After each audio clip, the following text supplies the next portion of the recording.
দেখুন, আঙুল থেকে এখনো ভোটের কালিটা পুরোপুরি ওঠেনি, তার মধ্যেই মোটামুটি মডেল নিয়ে আলোচনা হচ্ছিল না যে মমতা বন্দ্যোপাধ্যায়, অভিষেক বন্দ্যোপাধ্যায় আর তৃণমূলের রোল মডেল আছেন কিনা এই নিয়ে সন্দেহ। এরপর সামনের সপ্তাহে আমার ধারণা পরের পর শো করতে হবে বিস্ময়ের সঙ্গে ও ইনিও চলে গেলেন। আচ্ছা, ওনাকে তো মমতা বন্দ্যোপাধ্যায় খুঁজে নিয়ে এলেন।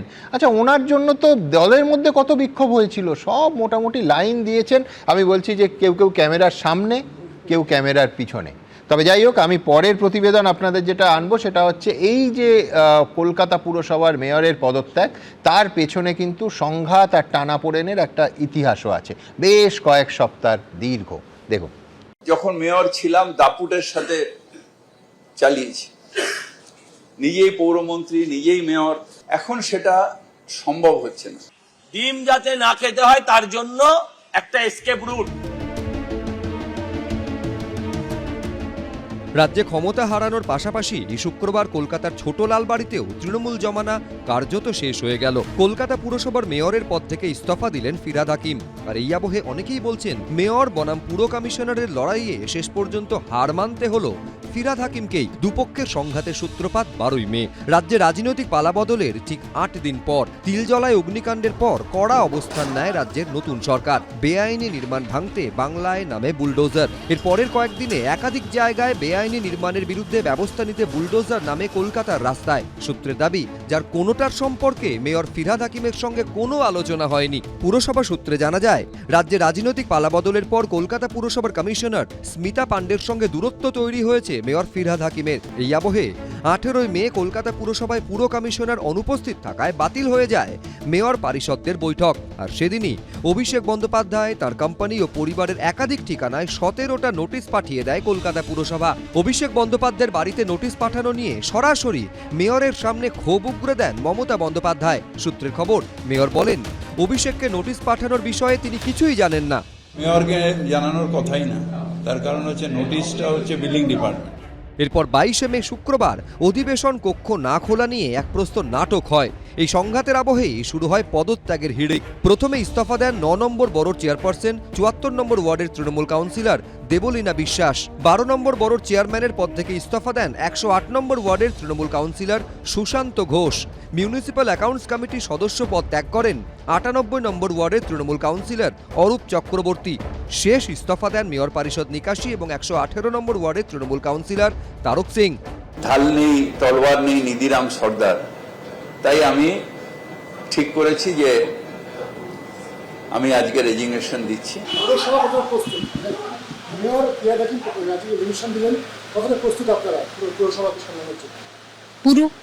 পুরো প্রস্তুত। 2005 ব্যাচের আইএএস অফিসার স্মিতা পাণ্ডেকে ভোটের আগে 18ই মার্চ কলকাতা পুরসভার কমিশনার এবং কলকাতা উত্তরের জেলা নির্বাচনী আধিকারিক হিসেবে নিয়োগ করে নির্বাচন কমিশন। সূত্রের খবর, রাজ্যে পালা বদলের পর থেকেই মেয়র নয়, পুরসভার অধিকাংশ অফিসারই কমিশনার স্মিতা পাণ্ডের কথা মতো চলছিলেন। দুদিন আগে থেকে ব্যান্ড বাজালেন যে আমি আর থাকবো না। পদত্যাগ করতে 2 দিন লেগে গেল। ভাবছে আমি যাতে ডিম না খাই, ওনার আর ডিম খাওয়ার ইচ্ছে নেই। সব মিলিয়ে কলকাতা পুরসভায় তৃণমূল জমানা কার্যত শেষ। অর্ণব মুখোপাধ্যায়, অনির্বাণ বিশ্বাস, এবিপি আনন্দ। দেখুন, এই প্রতিবেদন দেখতে দেখতে ডিমের কথায় মনে পড়লো যে কালকে নিউ-আলিপুর থানার সামনে আর এক ডিম কাণ্ড, কিন্তু with a very serious note. তোলাবাজি, খুনের চেষ্টা, ভয় দেখানো, অস্ত্র আইনে মামলা এবং মহিলাকে নিগ্রহ, এই এতগুলো ধারায় 18ই জুন পর্যন্ত পুলিশ হেফাজতে পাঠালো আদালত স্বরূপ বিশ্বাস, মানে অরূপ বিশ্বাসের ভাই স্বরূপ বিশ্বাসকে। দেখো, একটা কথাই বলে যে তুমি চিঠিটা তুলে নাও, যদি না তোলো তাহলে স্বরূপ বিশ্বাস এবং বাপি মালাকার মিলে কিন্তু তোমাকে মার্ডার করে দেবে।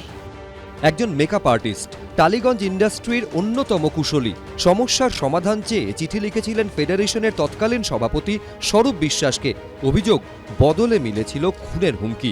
রিজেন্ট পার্ক থানা এলাকার বাসিন্দা এই মেকআপ আর্টিস্টের অভিযোগের প্রেক্ষিতেই বৃহস্পতিবার রাতে প্রাক্তন মন্ত্রী অরূপ বিশ্বাসের ভাই ও দাপুটে তৃণমূল নেতা স্বরূপ বিশ্বাসকে গ্রেফতার করে নিউ-আলিপুর থানা। মেকআপ গিল্ডে যে সেক্রেটারি বাপি মালাকার আমাকে দীর্ঘদিন কাজ দেয় না। উনি আমাকে বলেছিল যে এই ইন্ডাস্ট্রিতে কাজ করতে গেলে প্রিয় মানুষ হতে হয়।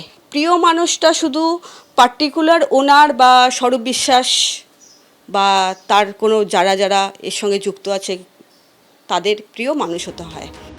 স্বরূপ বিশ্বাসের বিরুদ্ধে তোলাবাজি, খুনের চেষ্টা, ভয় দেখানো, অপরাধমূলক ষড়যন্ত্রের অভিযোগ এবং অস্ত্র আইনে একাধিক জামিন অযোগ্য ধারায় মামলা রুজু করা হয়েছে। শুক্রবার ধৃতকে তোলা হয় আলিপুর আদালতে। এই মুহূর্তে আলিপুর কোর্টের সামনে আমরা রয়েছি। যে ছবি আমরা দেখাচ্ছি, স্বরূপ বিশ্বাস গতকাল নিউ আলিপুর পুলিশ স্টেশন থেকে গ্রেফতার করেছে। আলিপুর আদালতে স্বরূপ বিশ্বাসকে তোলা হলো। প্রাক্তন ক্রীড়ামন্ত্রী অরূপ বিশ্বাসের ভাই। তৃণমূল ক্ষমতায় থাকতে টালিগঞ্জের সিনেমা পাড়ায় একচ্ছত্র আধিপত্য ছিল তার। তিনিই ছিলেন ইন্ডাস্ট্রির শেষ কথা। টালিগঞ্জে চলত বিশ্বাস ব্রাদার্সের দাপট।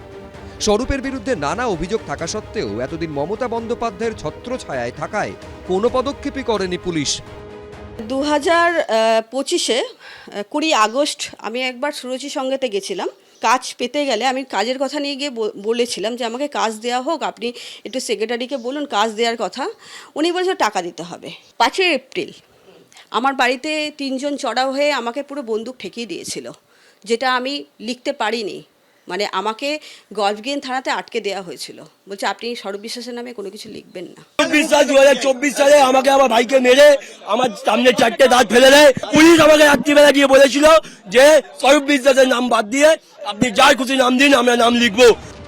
বৃহস্পতিবার রাতে স্বরূপ বিশ্বাসকে মেডিকেল করাতে নিয়ে যাওয়ার সময় নিউ আলিপুর থানার সামনে তুমুল উত্তেজনা ছড়ায়। রীতিমতো ধুমধুমার পরিস্থিতি তৈরি হয়।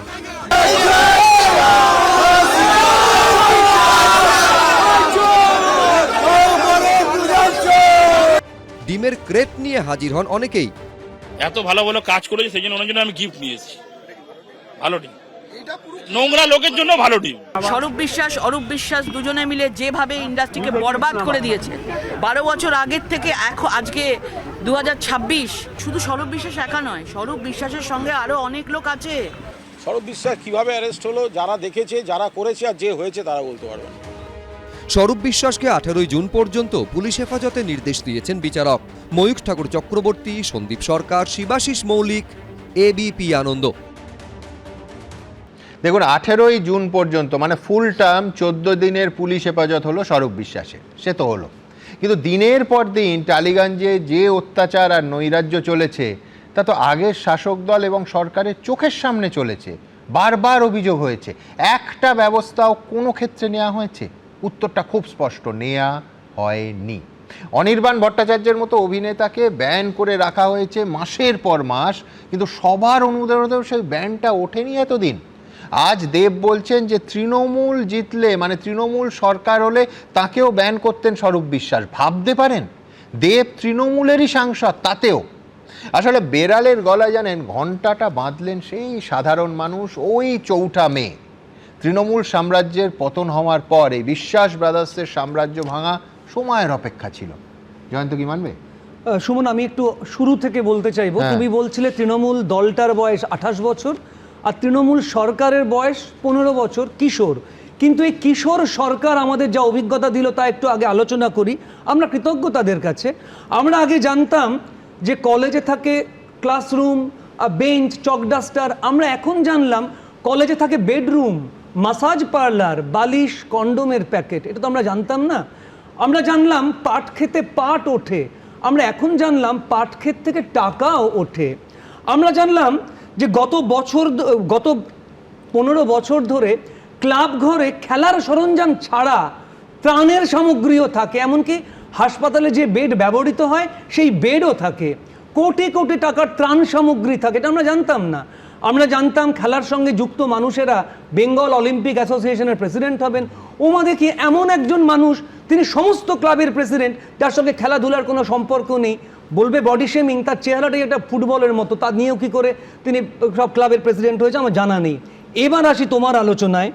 দেখো, যে দুজনের নাম তোমরা বারবার বলছো, এই স্টুডিও পাড়ায় গত 15 বছরে যা অত্যাচার, রাহাজানি, চুরি, ডাকাতি, মহিলাদের সম্ভোগ যা তারা করে এসেছেন তার তুলনা নেই। তুমি এটাও বললে যে 4 তারিখের পর সরকার বদলালে কি হতো, দেব বলেছেন। দেব নিজে প্রতিবাদ করেছেন, যার ফলে তাকে অপমানিত হতে হয়েছে। অনির্বাণ প্রতিবাদ করেছেন, যার ফলে তিনি কাজ পেতেন না। আমি নাম করে বলছি, বাদশাহ থেকে সব্যসাচী চক্রবর্তী, চন্দন সেন, তাদের কাজ ছিল না বা প্রায় কমে গিয়েছিল, কারণ তারা বামপন্থায় বিশ্বাস করতেন বললে ওদের বিরোধিতা করেছেন বলে। রুদ্রনীল ঘোষ বলছি, রুদ্রনীল ঘোষ সর্বোপরি সবার কথাই আসবে। তার কারণটা কি? কারণটা হচ্ছে এই রাজ্যে আইনের শাসন ছিল না। মমতা ব্যানার্জি এবং অভিষেক ব্যানার্জিকে শুধু দোষারোপ করা হচ্ছে, প্রত্যেকে দোষী যারা যারা ভোগ করেছেন। অযোগ্য লোকেরা আলো জ্বলা গাড়ি ব্যবহার করেছেন। দেউচা পাচামির কি করে কর্তা হন পরমব্রত, কি তার যোগ্যতা? তিনি আলো জ্বলা গাড়ি, তিনি এসি ঘর পাবেন শুধু সেই লোভে সবাই মিলে লুটপাট করেছেন। আজকে শুধু অভিষেকের ঘরে বন্দুক রাখলে তো হবে না, আপনারা সবাই দায়ী। আর বাঁচতে চাইছেন বলেই আপনারা দল বদলাচ্ছেন বা পালিয়ে যাচ্ছেন। পুলিশ আইনের শাসন রাখতে পারেনি, পুলিশের ভূমিকা নিরপেক্ষ ছিল না, মানুষ ভীত সন্ত্রস্ত ছিল। 4 তারিখের পরে সরকার বদল না হলে সর্বনাশ হতো, আরো ভয়ঙ্কর কাণ্ড হতো। প্রশ্ন হলো এই যে এরা যারা নিয়মিত তোলা তুলতো, এই যে একটি মেয়েকে আপনি দেখালেন তাকে কিভাবে অত্যাচার করা হয়েছে, কার মদতে? উত্তর হয়তো, এবং এর অসংখ্য কেস স্টাডি এখন টালিগঞ্জে সামনে আসছে। এর আগেও নিশ্চয়ই তারা সুমন, এবার এই যে থানাগুলো, আমি বলছি জয়ন্ত, এরা কমপ্লেন নিত না, এফআইআর দায়ের করা তো দূরের কথা, আমি তোমার অভিযোগ নিত না। তোমার অনুষ্ঠানে বলে গেছি, সাধারণ মানুষ আমাদের কাছে এসে বলেছেন 15 মিনিট পুলিশকে অফ করে দিন, বাকিটা আমরা দেখে নেব। এবং এবারও তাই হয়েছে। ভোটের সময় পুলিশ তো আগে রং বদলেছে, আমরা দেখেছি কাজরি বন্দ্যোপাধ্যায়কে তুলে দিয়েছিলেন কালীঘাট থানার ওসি, সেই দৃশ্য আমরা দেখেছি, তখন ভোটের ফল সম্পূর্ণ প্রকাশ হয়নি। আমি তোমাকে একটা কথা বলেছি যে বাঙালি এখন দুরকম, প্রভাবশালী আর পকেট খালি। প্রভাবশালীরা প্রচুর লুটেছে বাড়ি প্রাসাদ। আগে আমরা জানতাম পুলিশ আলাদা লোক, চোর আলাদা লোক, এখন তো দেখছি পুলিশ চুরি করে প্রাসাদ বানিয়েছে কান্দিতে, তার সেখানে 30টা ঘর। এইবারে এই পকেট খালিরা এতদিন তারা অপেক্ষা করছিলেন, 4 তারিখের পর ভোটের রেজাল্ট বেরোনোর পর এই পকেট খালিরা এত ডিম ছুঁড়ছেন, মুরগিরা খুব রাগ করছে। মুরগিরা বলছে ডিম তোমরা খাও না খাও ফেলে দাও, কিন্তু ওদের গায়ে ছুঁড়ে মেরো না, এতে আমরা খুব অপমানিত হচ্ছি, অসম্মানিত হচ্ছি। সুমন, আর একটা কথা বলার, অনির্বাণের কথার পরিপ্রেক্ষিতে, যে সিসিটিভি ফুটেজের কথা বলা হচ্ছে যে ভোটের রায় তারা মানছেন না, সিসিটিভি ফুটেজ চাইতে হয়, নাহলে কিন্তু প্রিজার্ভ করা হয় না। দুটো মামলার কথা বলি, যে দুটো মামলায় আমরা সিসিটিভি প্রিজার্ভ করা চেয়েছি, একটা হলো পঙ্কজ দত্তর সঙ্গে বটতলা থানায় কি অন্যায় করা হয়েছে তার জন্য সিসিটিভি ফুটেজ প্রিজার্ভেশন চেয়ে আমরা মহামান্য কলকাতা হাইকোর্টে মামলা করেছি, এবং রায় আছে সিসিটিভিটা প্রিজার্ভ করতে হবে। প্লাস আমরা সেদিনও অভয়া মামলাতে সিসিটিভি ফুটেজ প্রিজার্ভেশন চেয়েছি, প্রিজার্ভ করতে হয়। আমি প্রশ্ন করছি, একটা মামলা করা হয়েছে, একটা মামলা করা হয়েছে সিসিটিভি ফুটেজ প্রিজার্ভ করবার কথা বলে, একটা মামলা করা হয়েছে যে দুর্নীতি হয়েছে ওই ভোটে, কে মামলা করেছেন আমরা জানতে চাই। আর একটা কথা বলে শেষ করি, তুমি মেয়র সাহেবের কথা দেখালে, মেয়র আগে বলেছিলেন কলকাতার মানুষকে বাঁচাতে দিল না, এবার বললেন যে কলকাতার অনেক অসম্পূর্ণ কাজ থেকে গেল। আমি প্রশ্ন করি, যেদিন আপনাকে অ্যারেস্ট করেছিল এবং আপনি বলেছিলেন কলকাতার মানুষকে বাঁচাতে দিল না, তারপর ঝড়ে মানুষ মরেনি, তারপর বাড়ি ভেঙে মানুষ মরেনি, তারপর বাড়ি হেলে পড়েনি, তারপর জমা জলে তড়িদাহিত হয়ে কিশোরের মৃত্যু হয়নি। আপনি করেছেনটা কি? আপনারা শুধু নিজেদের পকেট ভরেছেন, আপনারা প্রভাবশালী, আপনারা কোর্টে নিজেদের প্রভাব দেখিয়েছেন, আর যাদের পকেট খালি তারা এই অপেক্ষা করছে। দেখো সুমন, আমি বারবার বলছি, আমি এই গণরোষ তত্ত্বে বিশ্বাস করি না, আমি বিশ্বাস করি না মানুষ আইনের হাতে দিন, পুলিশ কি করে দেখুন, আপনারা আস্থা রাখুন, কিন্তু যেভাবে মারধর হচ্ছে এই গণরোষে বিশ্বাস করি না। তা সত্ত্বেও যেটা হচ্ছে সেটাও ভালো না। আরও একটা কথা বলে আমি শেষ করি, আইনের ছাত্র হিসেবে দুটো কথা বলি, যে দুটো আমার এই মুহূর্তে খারাপ লাগছে, কারণ আমি তোমার কাছে এসে বলেছি স্বাধীনতার পর আমি আসবার সুযোগ পাচ্ছি। দেখো দুটো জিনিস, এক, এই যে কোমরে দড়ি বেঁধে পাড়ায় পাড়ায় ঘোরানো হচ্ছে, এটা কিন্তু বেআইনি, এটা ভায়োলেশন অফ হিউম্যান রাইটস। আমরা বারবার মামলা করেছি, এটা প্রয়োজনটা কি? আইন তো রয়েছে, কোমরে দড়ি বেঁধে আপনারা আনবেন কেন? আমি এখানে আমি অনির্বাণের কাছে যাব, তার আগে বলছি আমি পুলিশের দুটো অংশ বলবো। এক হচ্ছে সেই পুলিশ কর্তারা, একটা প্রশাসন, তারা যখন সম্পূর্ণভাবে বেআইনি কাজ করে, সম্পূর্ণভাবে মিথ্যে মামলা সাজায়, তার অংশ হয়ে গেছিল 15 বছরে প্রশাসনের একটা বড় অংশ। সেখানে নিচু তলার পুলিশ কর্মীরা কম, কিন্তু শীর্ষ পুলিশ কর্তারা অনেকেই ইনভলভ ছিলেন। প্রশ্ন এক, তাদের শাস্তি হবে কিনা। পাশাপাশি আবার একটা অংশ যাদের কাজ করতে দেয়া হয়নি, নিরপেক্ষ দলমত না দেখে, ঝান্ডার রং না দেখে কাজ করেছেন বলে প্রত্যন্ত পানিশমেন্ট পোস্টিংয়ে পাঠিয়ে দেওয়া হয়েছিল, সেই পুলিশের চেহারাটা কিন্তু পাল্টেছে। পুলিশ দেখিয়ে দিচ্ছে ফ্রি হ্যান্ড দিলে তারাও কাজ করতে পারে। আমি পাশাপাশি দুটো ছবি এও সোশ্যাল মিডিয়ায় আর্কাইভেও আমাদের আছে। এক হচ্ছে সেই থানার পুলিশ যারা ফাইলের মধ্যে নিজেদের মাথা লুকোচ্ছেন, 2014 সালের ছবি। এবং 2 নম্বর হচ্ছে এখন সেই পুলিশের ভয়ে তোলাবাজ নেতা খাটের তলায় লুকোচ্ছে। আমি বলছি আমরা এই পুলিশ চাই না, এই পুলিশকে চাই। এই ছবিটাও কিন্তু একই রকম পুলিশের যারা এই নিরপেক্ষতার নিয়ে কাজ করছেন তাদের কুর্নিশ জানাবো।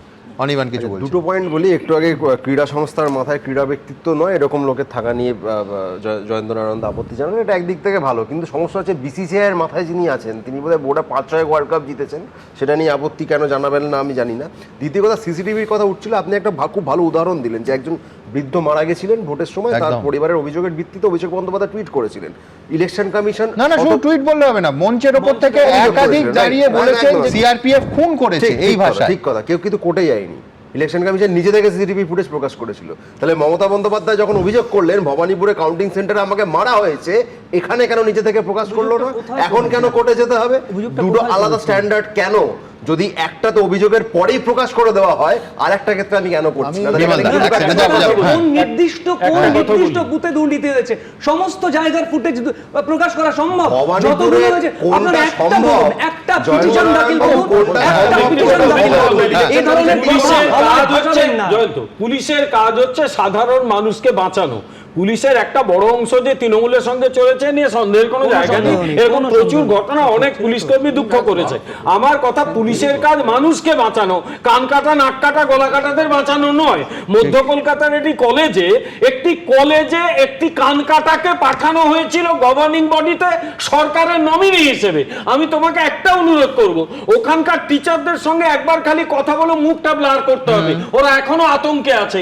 ওই লোকটা যে কি করেছে কলেজে গত কিছু বছরে গিয়ে একটু খবরটা নিয়ে এসো। আপনি ভাবুন না, একদম যে নিয়ে বোধহয় অন্তত এই তৃণমূল দলটাকে মানে নিষিদ্ধ শুধু করা উচিত নয়, ওই লোকগুলো গণ আদালতে বিচার করার দরকার আছে, এই যে মমতা ব্যানার্জি করে গেছে।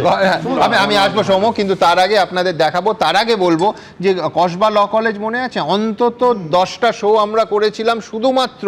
আপনি ভাবুন, বেছে বেছে আমি যাকে একমাত্র চাকরিটা দিয়েছি, একমাত্র কর্মসংস্থানের সুযোগ দিয়েছি কসবা ল কলেজে, যার এগেনস্টে কলকাতা পুলিশের মামলা এবং ওই রকম মারাত্মক মহিলাদের বিরুদ্ধে চার্জ, একজন চাকরি পেলেন। অসংখ্য তৃণমূল কর্মী, তাদের মধ্যে সৎ তৃণমূল কর্মীও থাকতে পারেন, তাদের থেকে আমি বাঁচলাম সব থেকে বড় দুষ্কৃতীকে।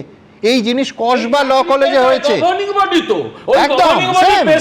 অন্যান্যদের তো উচিত ছিল পুলিশের কাছে জিজ্ঞেস করা, আগামী দিনে এটা হবে। আমি আসবো, দুজনের কাছেই আসবো একদম, কিন্তু তার আগে সুরুচি সংঘ, আজকে সুরুচি সঙ্গে একেবারে উত্তেজিত জনতা ঢুকে পড়লো। তার পরেকার ছবি পর্দায়। ছিঁড়ে নামিয়ে দেওয়া হলো ব্যানার, ভাঙা হলো ক্লাবের গেট। প্রাক্তন মন্ত্রী অরূপ বিশ্বাসের ভাই স্বরূপ বিশ্বাস গ্রেপ্তারের পর এবার তাদের খাস কারণ সুরুচি সংঘ ক্লাবে আছড়ে পড়ল ক্ষোভ। ক্লাবেই হদিশ মিলল ফার্স্ট ক্লাস বেডরুম, ঝাঁ চকচকে বাথরুমের, এমনকি সেখানে রয়েছে এই গোয়াল ঘরও। তৃণমূল কর্মীকে ধাওয়া করে মারতে মারতে উঠল চোর চোর স্লোগান।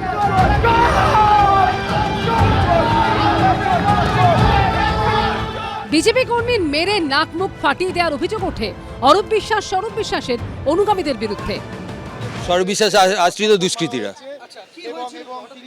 হঠাৎ করে এখান থেকে যে অপকর্ম দুষ্কর্মের ফলে যে সবকিছু বেরাচ্ছে তার বিরুদ্ধে প্রতিবাদ করায় আমাকে আক্রান্ত করা হয়েছে। আমি এরপরই এলাকায় নামে বিশাল সংখ্যক পুলিশ ও কেন্দ্রীয় বাহিনী, লাঠি উঁচিয়ে তেড়ে যায় তারা। আধা সামরিক বাহিনী নেমেছে এবং নেমে এই মুহূর্তে সেই থানার বাইরে জমে থাকা ভিড় সেই সমস্তটাকে পুরোপুরি হটিয়ে দেওয়া হচ্ছে।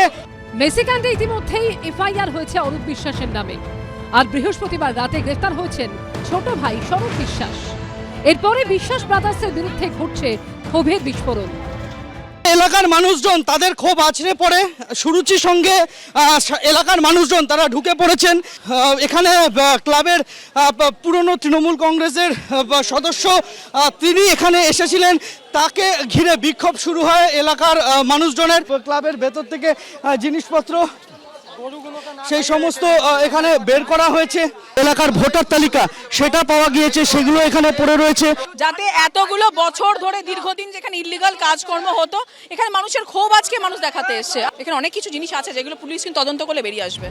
ক্লাবেই আসত শোয়ার ঘর, একেবারে সুরেন্দ্রনাথ কলেজের ছবি যেন সুরুচি সংঘের ক্লাব ঘরে। আমরা দেখেছি সুরেন্দ্রনাথ কলেজে, সেখানে ছাত্র ইউনিয়নের রুমের ঠিক কিছুটা দূরত্বেই সেখানে রয়েছে বেডরুম, সেটা যেরকম সকলকে চমকে দিয়েছিল। আর এবার সুরুচি সঙ্গে সেই এক ছবি দেখা গেল। এখানে আমরা দেখতে পাচ্ছি যে এখানে সুবিশাল বিছানা, বালিশ, সেই সমস্ত কিছু রয়েছে। এখানে আমরা দেখতে পাচ্ছি যে এরকমই দেওয়াল আলমারি করে দেওয়া আছে। এখানে কারা থাকতেন, কাদের থাকার জায়গা, এ নিয়ে কিন্তু প্রশ্ন উঠছে। আমরা যতবারই স্বরূপ বিশ্বাস বলুন বা জুই বিশ্বাস, এদের কাছে আমরা যতবারই গেছি হবে মানে আশ্বাস দিতেন, কিন্তু কোনোদিন আজ পর্যন্ত কিছু হয়নি। এই হচ্ছে ক্লাব। এই পাঁচিলের ওপরে, তার ওপর কিন্তু বহু উচ্চতা পর্যন্ত এখানে ত্রিপল দিয়ে এবং সবুজ কাপড় দিয়ে ঘিরে দেওয়া, যাতে ক্লাবের ভেতরে কি হয় কারণ নজরে না যায়। এই রাগ, এই আবেগ একদিনে সৃষ্টি হতে পারে না। আজকে 15 বছর ধরে কি করেছে তার একটা ছোট্ট বিদ্যুতের চমকানো এটা। মুখ পাল্টালেও, অভিযোগের ধরন পাল্টালেও অভিযুক্তদের নামগুলো একই। পাড়ায় পাড়ায় চলতো জুলুম। এ যেন স্বরূপ শাসনের ভয়ঙ্কর ছবি। আমাকে বলছে আমরা যতদিন এখানে বেঁচে থাকবো তুই কাজ পাবি না। আমাকে, আমার মামাকে, আমার 2 ভাইকে সবাইকে মারে। আমার সামনে 2টো দাঁত ফেলে দেয় উনি মেরে। এই সামনের 2টো দাঁত আমার দেখাতে পারি, এখন বানিয়েছি আমি বল সেটা আমার। কলকাতা পুরসভার 81 নম্বর ওয়ার্ডেরই বাসিন্দা, পেশায় পরিবহন ব্যবসায়ী জয়শঙ্কর সিং।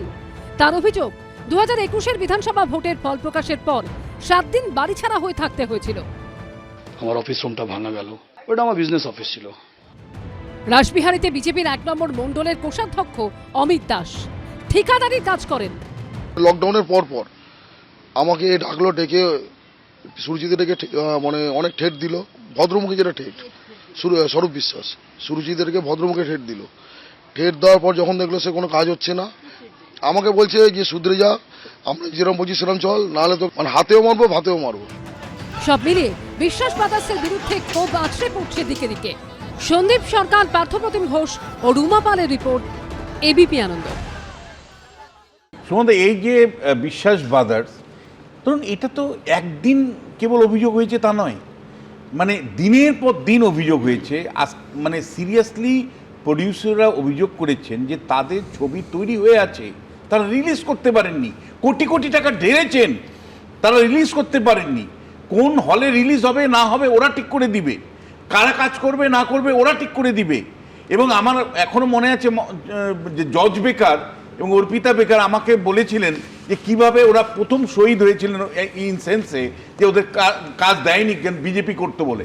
মানে আমি যে প্রশ্নটা তুলতে চাই যে কেবলমাত্র কিন্তু এরা রাজনীতি করেছে তা নয়, পুরো ইন্ডাস্ট্রিটা আজকে কর্ণাটকে একটা ইন্ডাস্ট্রি, ফিল্ম ইন্ডাস্ট্রি আছে, আজকে ইয়েতে তামিলনাড়ুতে আছে,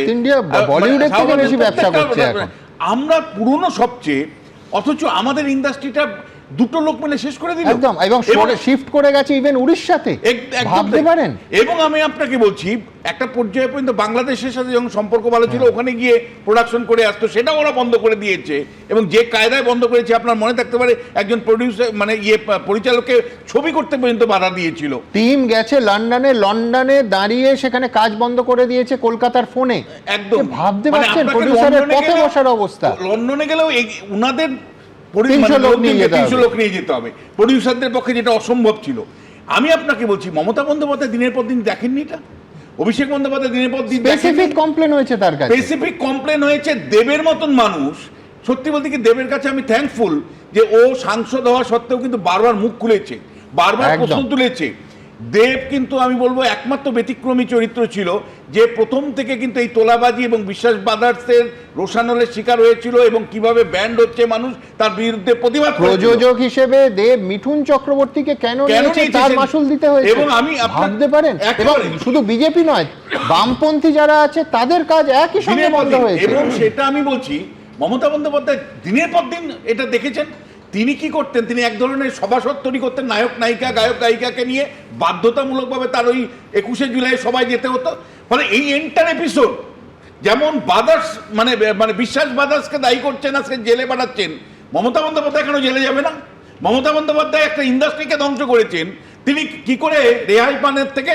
তার নেতৃত্বে তিনি যেভাবে প্রশাসন চালিয়েছিলেন, তার ফলে আমাদের সবচেয়ে পুরনো ইন্ডাস্ট্রি, একটা ফিল্ম ইন্ডাস্ট্রি নষ্ট হলো, তার দায়টা মমতা বন্দ্যোপাধ্যায়। কত মানুষের কর্মসংস্থান বন্ধ হলো। একটু আগে আপনি পুলিশ নিয়ে কথা বলছেন, কলকাতা পুলিশের ভালো লোকজন তো আছে প্রচুর, তা তো কাজ করতে পারে, দেখিয়েছে তো, বহুবার দেখিয়েছে। ইলেকশনে দেখায়নি, ইলেকশনে দেখিয়েছে।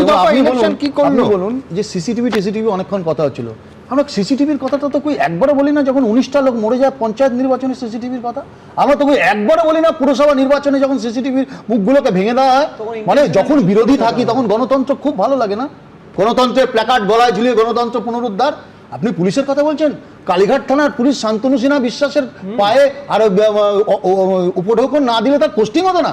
আপনি এই কথা বলছেন, কলকাতা পুলিশের কমিশনার তার বাড়িতে খিচুড়ি ডিস্ট্রিবিউশন করছে, স্থাবকতার একটা সীমা আছে। হ্যাঁ, এই যে আজকে আরজি করের ঘটনার পরে কলকাতা পুলিশ কমিশনারের এই যে নগ্ন চেহারা দেখতে বাধ্য হয়েছে আমরা, তার কারণ মাথা পচে গেছে।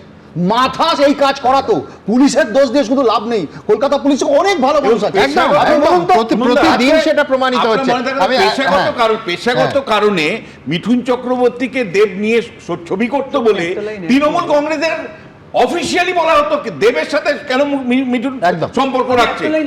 শুধু পুলিশ, বুদ্ধিজীবীরা কি করেছেন? তারা কেউ 21শে জুলাইয়ের মঞ্চে গিয়ে চুপ করে বসে আছেন। এখন ছবিটা ভাবুন, এখন সেই বুদ্ধিজীবীরা কোথায় গেলেন? চাঁদের হাট তো এখন ভাঙা হাট। কিন্তু আপনারা কি বলছেন? প্রত্যেকে জানেন Facebook, YouTube, x, Insta, thread সমস্ত জায়গায় কিছু মন্তব্য আমরা দিই, তার প্রেক্ষিতে কতজন মানুষ কি বলছেন। তৃণমূলের সংসদীয় দলে বড় ভাঙন হিসেব সময়ের অপেক্ষা। সময়ের অপেক্ষা মনে করছেন 91%, সময়ের অপেক্ষা নয়, থাকবে এই দল মনে করছেন 8%, বলতে চাননি 1%।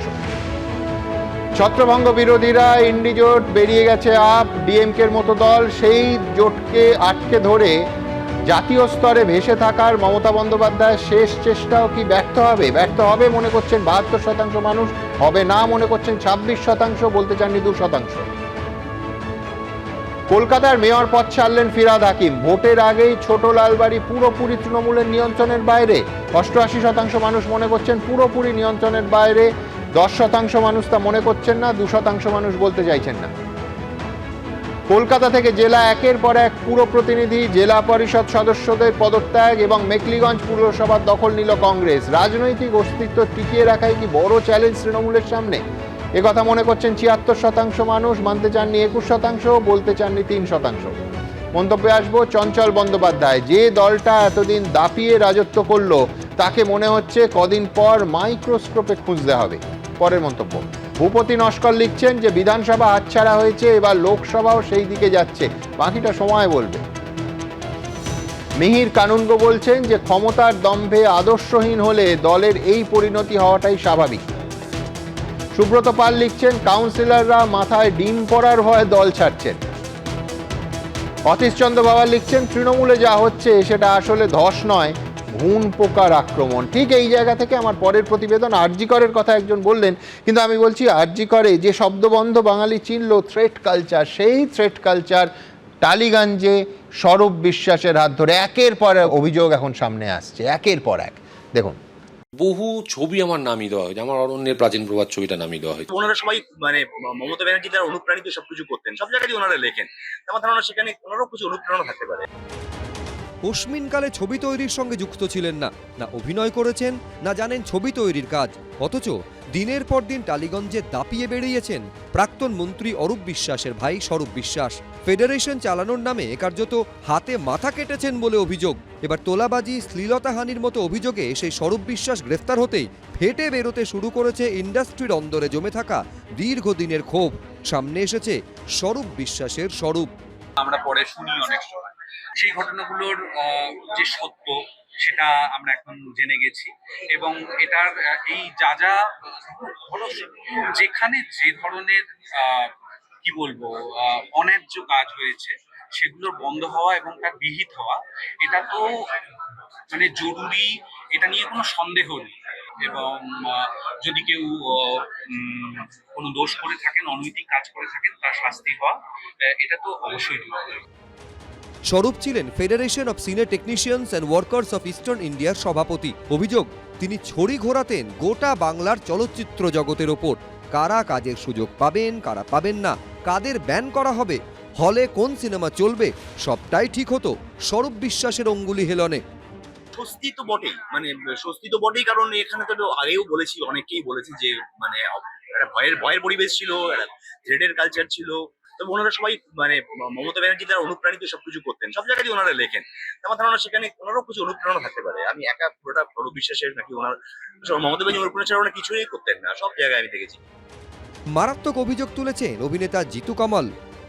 আর্টিস্টের সঙ্গে প্রডিউসারদের গন্ডগোল পাকিয়ে ফেডারেশনের সভাপতি এবং ইমফার সভাপতি তারা প্রডিউসারের কাছে টাকা চাইতেন, মিটিয়ে দেবো আর্টিস্টের সঙ্গে গন্ডগোল। একটা ফোরামের মিটিংয়ে কেউ বলছে এবং সেই বলার মধ্যে যদি একটুখানি আভাস পাওয়া যায় যেটা স্বরূপ বিশ্বাসের আগেনস্টে চলে যেতে পারে বা তৃণমূলের আগেনস্টে চলে যেতে পারে, ওই কথাটা মাইক্রোফোনটা কেড়ে নিত। একটা ভয়ানক তথ্য দিই, সেটা হচ্ছে স্বরূপ বিশ্বাস নাম্বার দিয়েছিলেন অনুব্রত মণ্ডলকে।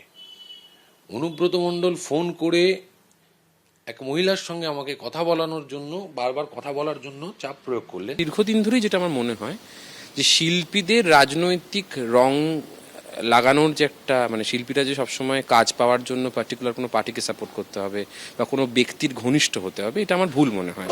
কারণ আমার মনে হয় এটার মাপকাঠি হওয়া উচিত তিনি মানে কতটা শৈল্পিকভাবে কাজটা তুলে ধরতে পারছেন, যার গান গাওয়ার কথা তিনি গান গাইছেন, কতটা ভালো গান গাইছেন, বা যিনি অভিনয় করার কথা তিনি কত ভালো চরিত্র তৈরি করতে পারছেন। বারবার অভিযোগ উঠেছে স্বরূপ বিশ্বাসের রোষে পড়লেই কার্যত ক্যারিয়ার খতম। স্বরূপ বিশ্বাস অ্যারেস্ট হয়েছে আজকে, কিন্তু আমি এই কষ্টটা পেয়েছি দীর্ঘ 12 বছর। আমি কলকাতাতে কাজ করতাম, তারপরে বম্বেতেও কাজ করেছি। তো কলকাতাতে 2008-09-তে এসেও আমি কাজ করেছি, আমার বম্বের কার্ড। তখন নতুন সরকার এসছেন, 2011-12 হবে। আমি চেষ্টা করেছিলাম কাজ করার, কিন্তু ওনারা কাজ করতে দিলেন না। আজকে একটা রিলিফ আমার লাগছে, কারণ প্রত্যেকটা মানুষ একটা স্বপ্ন নিয়ে আসে। আমিও একটা স্বপ্ন নিয়ে এসেছিলাম এখানে কাজ করার, শুধু ওনাদের দাদাগিরির জন্যে আজকে আমাকে প্রফেশনটা ছেড়ে দিতে হয়েছে। এবার অন্তত ছন্দে ফিরবে টালিগঞ্জের স্টুডিও পাড়া, মুছে যাবে ব্যান রাজনীতি, আশা করছেন শিল্পী কলাকুশলীরা।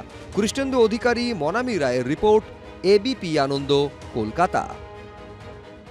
দেখুন, আপনাদের আগেই বলেছি, মধ্যপ্রাচ্যে যুদ্ধ পরিস্থিতিতে কেন্দ্রীয় সরকার নির্দেশিকা জারি করে জানিয়ে দেয় যে ভারতবর্ষে একটি মাত্র সংস্থা বার্ক নিউজ চ্যানেলগুলোর দর্শক সংখ্যার বিচার করে, তারা যুদ্ধের কারণে তা প্রকাশ করতে পারবে না।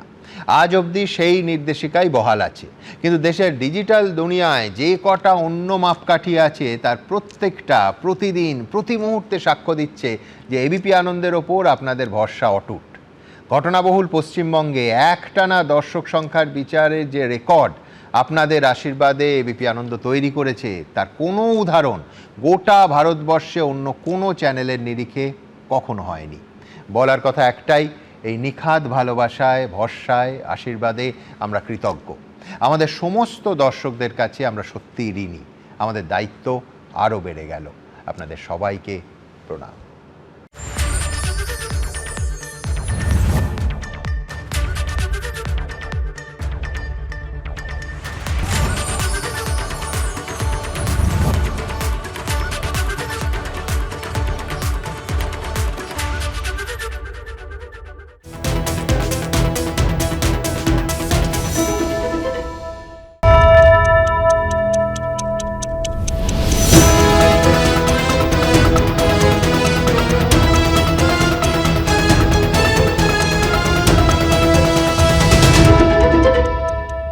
এবিপি আনন্দ, এগিয়ে থাকে, এগিয়ে রাখে।